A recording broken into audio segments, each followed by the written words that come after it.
नमस्कार। प्रादेशिक समाचार के साथ मैं पूनम किरकिट्टा। पहले मुख्य समाचार। राज्य सरकार ने सरकारी सेवकों की प्रोन्नति पर लगी रोक हटाई। सामान्य वर्ग के पद पर आरक्षित वर्ग के कर्मियों को भी मिल सकेगा प्रमोशन। झारखंड आंदोलन से जुड़े सभी व्यक्तियों की नए सिरे से होगी पहचान। आंदोलनकारियों को सरकारी नियुक्ति में 5% क्षैतिज आरक्षण और हर महीने मिलेगा पेंशन। सीबीआई ने राइट्स के 2 वरीय अधिकारियों समेत 3 लोगों को किया गिरफ्तार। 12 ठिकानों पर छापेमारी कर लगभग 66 लाख नकद समेत कई दस्तावेज जब्त। और खेलो इंडिया यूथ गेम्स का आज पंचकुला में केंद्रीय गृह मंत्री अमित शाह करेंगे उद्घाटन। लगभग 8,500 खिलाड़ी ले रहे हैं भाग। और अब समाचार विस्तार से। राज्य सरकार ने सरकारी सेवकों की प्रोन्नति पर लगी रोक हटा ली है। सरकार के इस निर्णय से अब सामान्य वर्ग के पद पर आरक्षित वर्ग के अधिकारियों और कर्मचारियों को भी प्रोन्नति मिल सकेगी। इस संबंध में कार्मिक विभाग द्वारा सभी विभागों के प्रमुखों, प्रमंडलीय आयुक्त और जिलों के उपायुक्तों को पत्र भेज दिया गया है ताकि राज्य सरकार के सेवकों को प्रोन्नति देने की प्रक्रिया जल्द शुरू हो सके। मालूम हो कि अनुसूचित जाति और जनजाति के अधिकारियों की प्रोन्नति का मामला विधानसभा में उठा था। इसकी जांच के लिए विधानसभा की एक समिति बनाई गई थी। समिति की शिकायतों को देखते हुए राज्य सरकार के कर्मियों की प्रोन्नति पर 24 दिसंबर 2020 से रोक लगा दी गई थी। झारखंड अलग राज्य आंदोलन से जुड़े सभी आंदोलनकारियों की नए सिरे से पहचान कर उन्हें सूचीबद्ध किया जाएगा। इन आंदोलनकारियों को मान सम्मान और पूरा अधिकार मिलेगा। मुख्यमंत्री श्री सोरेन ने कल आंदोलनकारी चिन्हितीकरण आयोग के लोगो और नए आवेदन प्रपत्र का विमोचन करते हुए ये बातें कही। उन्होंने कहा कि चिन्हित किए गए आंदोलनकारियों को तृतीय और चतुर्थ वर्ग के पदों में सीधी नियुक्ति, सरकारी नौकरियों में 5% का क्षैतिज आरक्षण और 3,000 से लेकर 7,000 रुपए तक हर महीने सम्मान पेंशन मिलेगा। श्री सोरेन ने कहा कि अलग राज्य आंदोलन से जुड़े जितने भी आंदोलनकारी हैं उन सभी को सरकार की योजनाओं से जोड़ा जाएगा। मुख्यमंत्री ने कहा कि नए आवेदन प्रपत्र को काफी सरल बनाया गया है ताकि आंदोलनकारी अपने दावे को आयोग के समक्ष आसानी से समर्पित कर सकें। झारखंड से राज्यसभा की 2 सीटों के लिए भारतीय जनता पार्टी के आदित्य साहू और झारखंड मुक्ति मोर्चा की महुआ माझी निर्विरोध निर्वाचित हुई हैं। निर्वाचन आयोग की अनुमति मिलने के बाद निर्वाची पदाधिकारी सह विधानसभा के सचिव ने इन दोनों को निर्वाचित होने का प्रमाण पत्र सौंपा। मालूम हो कि राज्य में राज्यसभा की 2 सीटों के लिए सिर्फ इन दोनों उम्मीदवारों ने ही 31 मई को नामांकन पत्र दाखिल किया था। नामांकन पत्रों की जांच और नाम वापसी के अंतिम दिन औपचारिक रूप से इन्हें निर्वाचित घोषित किया गया। गुमला जिले में कानून व्यवस्था बनाए रखने और अवैध खनन तथा नशे के खिलाफ प्रशासन द्वारा लगातार अभियान चलाया जा रहा है। और ब्यौरा दे रहे हैं हमारे गुमला संवाददाता।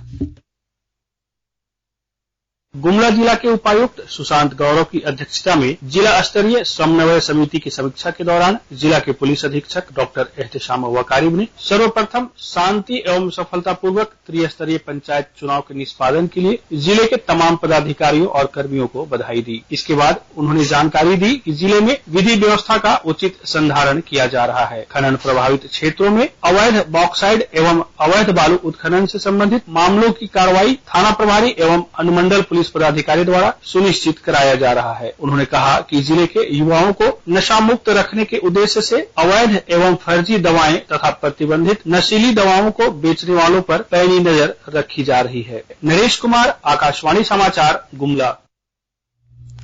राज्य सरकार की पहल पर मानव तस्करी की शिकार 9 बच्चियों और 1 बच्चे को दिल्ली से मुक्त करा लिया गया है। इनमें 7 बच्चियां खूंटी और 3 गिरिडीह जिले की रहने वाली हैं। इन सभी को उनके गृह जिलों में ही पुनर्वासित किया जाएगा।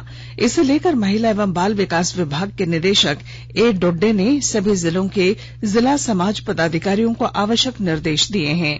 गौरतलब है कि दिल्ली में झारखंड के स्थानिक आयुक्त M.R. मीणा के निर्देश पर एकीकृत पुनर्वास सह संसाधन केंद्र द्वारा दिल्ली के विभिन्न बाल गृहों का भ्रमण कर मानव तस्करी के शिकार बच्चे बच्चियों की पहचान कर उन्हें मुक्त कराया जा रहा है। इसके बाद फिर उन्हें सुरक्षित तरीके से उनके गृह जिलों में भेजने की पहल की जा रही है।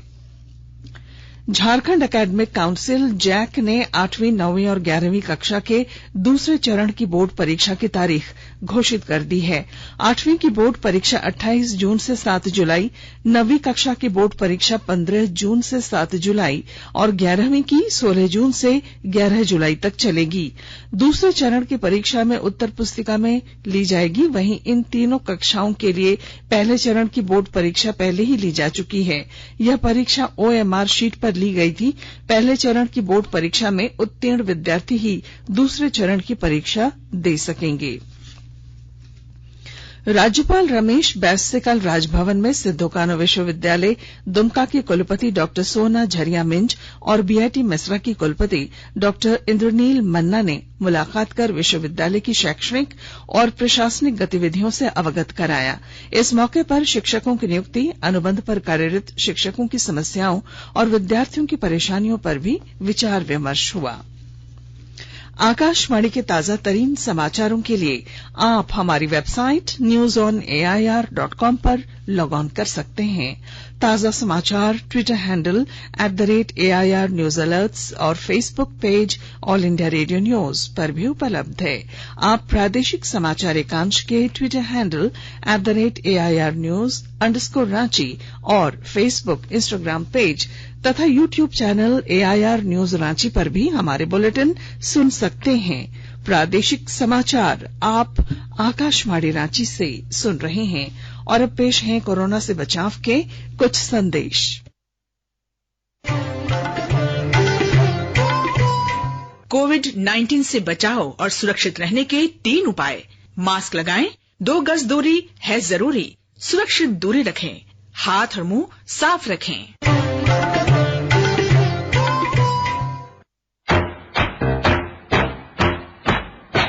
चलो मिलकर एक शुरुआत करें, चलो एक फैसला आज करें, मास्क नहीं तो टोकेंगे, कोरोना को रोकेंगे, चलो एक इरादा करते हैं, चलो कुछ वादा करते हैं, मास्क नहीं तो टोकेंगे, कोरोना को रोकेंगे। भारत सरकार द्वारा जनहित में जारी। प्रादेशिक समाचार में आपका फिर स्वागत है।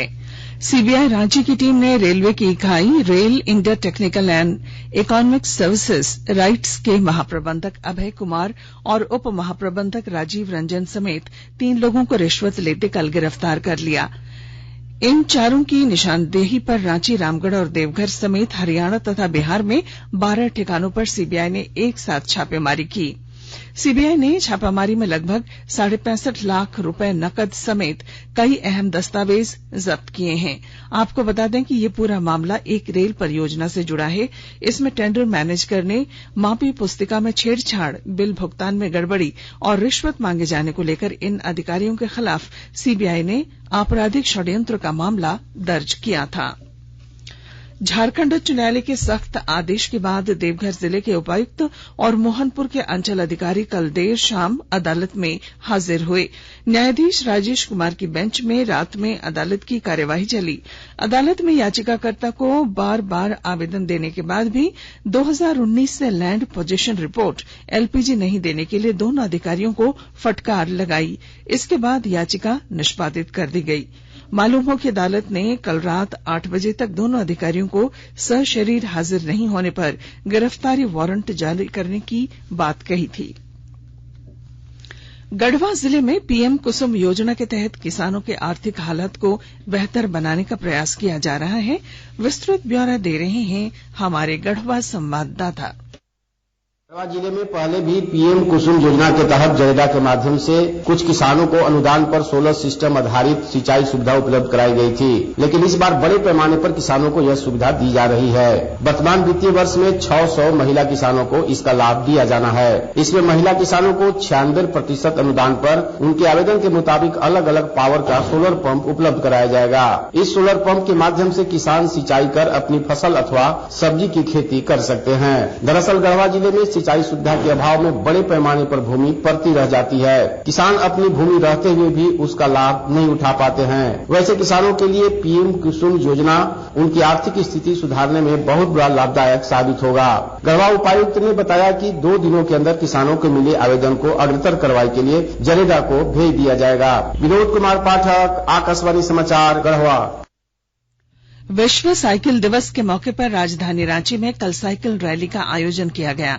रांची स्मार्ट सिटी कॉरपोरेशन द्वारा आयोजित साइकिल रैली का मकसद युवाओं को साइकिलिंग के प्रति जागरूक करना था।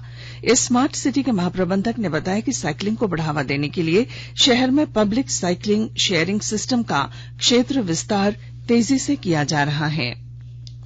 प्रदीप कुमार श्रीवास्तव झारखंड उच्च न्यायालय के 21वें न्यायाधीश होंगे। केंद्रीय विधि और न्याय मंत्रालय ने इसकी अधिसूचना जारी कर दी है। राष्ट्रपति द्वारा जारी नियुक्ति वारंट आज राजमहल भेजे जाने की संभावना है। कोडरमा जिला पुलिस ने साइबर अपराधियों के एक गिरोह के 12 अपराधियों को गिरफ्तार किया है। इन अपराधियों के पास से मोबाइल समेत कई सामान जब्त किए गए हैं, जिसकी जांच पुलिस कर रही है। धनबाद जिले में एनीमिया मुक्त भारत अभियान की शुरुआत कल हुई। स्वास्थ्य विभाग और शिक्षा विभाग के सहयोग से ये अभियान चलाया जाएगा। सभी आंगनबाड़ी केंद्रों और विद्यालयों में महिलाओं और बच्चियों को आयरन की गोलियां निःशुल्क दी जाएंगी। चौथे खेलो इंडिया युवा खेल 2021 आज शाम हरियाणा में भव्य उद्घाटन समारोह के साथ शुरू होंगे। केंद्रीय गृह मंत्री अमित शाह पंचकुला में इस भव्य खेल महोत्सव का आधिकारिक शुभारंभ करेंगे। केंद्रीय युवा मामले और खेल मंत्री अनुराग ठाकुर, हरियाणा के मुख्यमंत्री मनोहर लाल और राज्य के खेल मंत्री संदीप सिंह भी उद्घाटन समारोह में मौजूद रहेंगे। युवा खेल 13 जून तक चलेंगे। 5 स्थानों पंचकुला, अंबाला, शाहबाद, चंडीगढ़ और दिल्ली में 25 खेल स्पर्धाएं आयोजित की जाएंगी। इन खेलों में लगभग 8,500 खिलाड़ी भाग लेंगे। खेलो इंडिया युवा खेल में पहली बार सभी राज्य और केंद्र शासित प्रदेश भाग ले रहे हैं। कोडरमा जिले में 17वीं झारखंड राज्य जूनियर बालक और बालिका कबड्डी प्रतियोगिता का कल आगाज हुआ। इस प्रतियोगिता में 22 जिलों के अलावा बोकारो स्टील सिटी और टाटा की टीम भाग ले रही है। राज्य कबड्डी एसोसिएशन के महासचिव विपिन कुमार सिंह ने बताया कि बालकों की श्रेणी में 26 और बालिकाओं की श्रेणी में 20 टीमों के लगभग 700 खिलाड़ी शामिल हो रहे हैं। इस प्रतियोगिता के आधार पर राज्य कबड्डी टीम के लिए खिलाड़ियों का चयन किया जाएगा। और अब अखबारों की सुर्खियां। राज्य से प्रकाशित होने वाले लगभग सभी अखबारों ने राज्य सरकार द्वारा कर्मियों की प्रोन्नति पर लगी रोक हटाए जाने तथा उच्च न्यायालय में खनन पट्टा आवंटन और शेल कंपनियों में निवेश को लेकर हुई सुनवाई की खबर को पहली सुर्खी बनाई है। प्रभात खबर ने राज्य में बिजली संकट से जुड़ी खबर को पहले पन्ने पर दी है। दैनिक भास्कर ने झारखंड से राज्यसभा सीट के लिए भाजपा के आदित्य साहू और झामुमो की महुआ माझी के निर्विरोध निर्वाचन की खबर को पहले पन्ने पर प्रकाशित किया है। हिन्दुस्तान ने सीबीआई रांची की टीम द्वारा राइट्स कंपनी के 2 पदाधिकारियों समेत 3 की गिरफ्तारी और उनके ठिकानों पर छापेमारी की खबर को पहले पन्ने पर जगह दी है। दैनिक जागरण ने झारखंड अलग राज्य आंदोलनकारियों के चिन्हितीकरण के शुभारंभ से जुड़ी खबर को पहले पन्ने पर प्रमुखता से लिया है। अंग्रेजी दैनिक हिंदुस्तान टाइम्स और द टाइम्स ऑफ इंडिया ने केंद्रीय गृह मंत्री द्वारा जम्मू कश्मीर में सुरक्षा को लेकर की गई समीक्षा की खबर को प्रमुखता से लिया है। और अब अंत में मुख्य समाचार। राज्य सरकार ने सरकारी सेवकों की प्रोन्नति पर लगी रोक हटाई। सामान्य वर्ग के पद पर आरक्षित वर्ग के कर्मियों को भी मिल सकेगा प्रमोशन। झारखंड आंदोलन से जुड़े सभी व्यक्तियों की नए सिरे से होगी पहचान। आंदोलनकारियों को सरकारी नियुक्ति में 5% क्षैतिज आरक्षण और हर महीने मिलेगा पेंशन। सीबीआई ने राइट्स के 2 वरीय अधिकारियों सहित 3 लोगों को किया गिरफ्तार। 12 ठिकानों पर छापेमारी कर लगभग 66 लाख नकद समेत कई दस्तावेज जब्त। और खेलो इंडिया यूथ गेम्स का आज पंचकुला में केंद्रीय गृह मंत्री अमित शाह करेंगे उद्घाटन। लगभग 8,500 खिलाड़ी ले रहे हैं भाग। और इसके साथ ही आकाशवाणी रांची से प्रादेशिक समाचार का ये बुलेटिन समाप्त हुआ। नमस्कार।